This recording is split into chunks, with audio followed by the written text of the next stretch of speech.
Right. Telangana CM Revanth రెడ్డికి AP CM Chandrababu లేఖ రాశారు. ఈ నెల 6న భేటీ అవుదామని లేఖలో రేవంత్ రెడ్డిని చంద్రబాబు కోరినట్లుగా తెలుస్తోంది.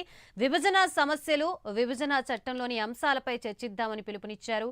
తెలంగాణలో కలిసేందుకు సమావేశం ఏర్పాటు చేయాలని రేవంత్ రెడ్డిని చంద్రబాబు కోరారు.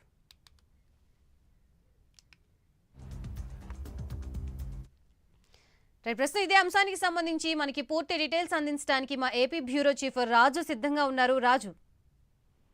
రైట్ గాయత్రి, మొత్తం మీద ఏపీ ముఖ్యమంత్రి నారా చంద్రబాబు నాయుడు తెలంగాణ ముఖ్యమంత్రి రేవంత్ రెడ్డికి లేఖ రాసినటువంటి పరిస్థితి. అయితే ఈ లేఖలో విభజనకు సంబంధించినటువంటి హామీలతో పాటు పదేళ్ల క్రితం జరిగినటువంటి రాష్ట్ర విభజన నేపథ్యంలో ఉమ్మడి ఆంధ్రప్రదేశ్ కు సంబంధించినటువంటి అనేక అంశాల పట్ల డిస్కస్ చేసేందుకు, అంతేకాకుండా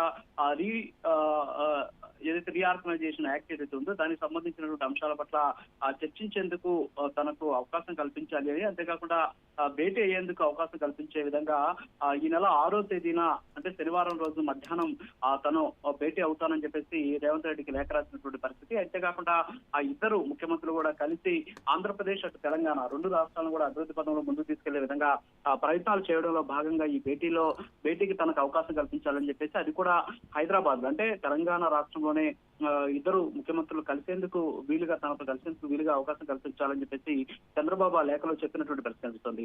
చంద్రబాబు నాయుడు ముఖ్యమంత్రి అయిన తర్వాత తొలిసారి తెలంగాణ ముఖ్యమంత్రి రేవంత్ రెడ్డి తోటి భేటీ అవ్వబోతున్నారు. సో ఇది ప్రస్తుతానికి ప్రాధాన్యత సంతరించింది. ఎందుకంటే ఇద్దరు కూడా రాజకీయంగా గురు శిష్యులు. అంతేకాకుండా తెలంగాణకు సంబంధించినటువంటి తెలుగుదేశం పార్టీలో గతంలో రేవంత్ రెడ్డి కీలక పాత్ర పోషించినటువంటి పరిస్థితి. ఆ తర్వాత ఆయన కాంగ్రెస్ వెళ్ళడం, ముఖ్యమంత్రి అయినటువంటి నేపథ్యంలో గురు శిష్యుల బంధం ఉందని చెప్పినటువంటి పరిస్థితి. గతంలో కూడా తెలంగాణకు సంబంధించినటువంటి ఎన్నికల్లో అక్కడ ఉన్నటువంటి తెలుగుదేశం పార్టీ శ్రేణులన్నీ కూడా రేవంత్ రెడ్డికి సపోర్ట్ చేసినటువంటి నేపథ్యం. మరి ఈ తరుణంలో రెండు రాష్ట్రాల అభివృద్ధి సాధించాలంటే రెండు రాష్ట్రాలు కూడా పరస్పరం సహకరించుకుంటూ ముందుకెళ్లాలి. ఎస్పెషల్లీ ఈ 10 ఏళ్లలో అంటే రాష్ట్రం విడిపోయిన తర్వాత ఈ 10 ఏళ్లలో జరిగినటువంటి అనేక అంశాలు కావచ్చు, అంతేకాకుండా రెండు రాష్ట్రాలకి రావాల్సినటువంటి కేంద్రం నుంచి రావాల్సినటువంటి ఏదైతే మేళ్లు ఉన్నాయో వాటితో పాటు రెండు రాష్ట్రాల మధ్య ఉన్నటువంటి రీఆర్గనైజేషన్ యాక్ట్ కి సంబంధించినటువంటి ఏదైతే మిగిలిపోయినటువంటి అంశాలు ఉన్నాయో వాటి మీద చర్చించుకోవాలి. సో చర్చించిన తర్వాత ఒక కీలకమైనటువంటి నిర్ణయం తీసుకోవాలనే ఉద్దేశంతో ఆయన లేఖ రాసినటువంటి పరిస్థితి. సో దీని మీద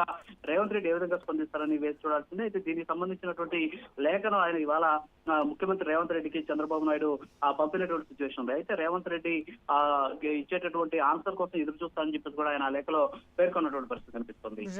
థ్యాంక్ యూ రాజు.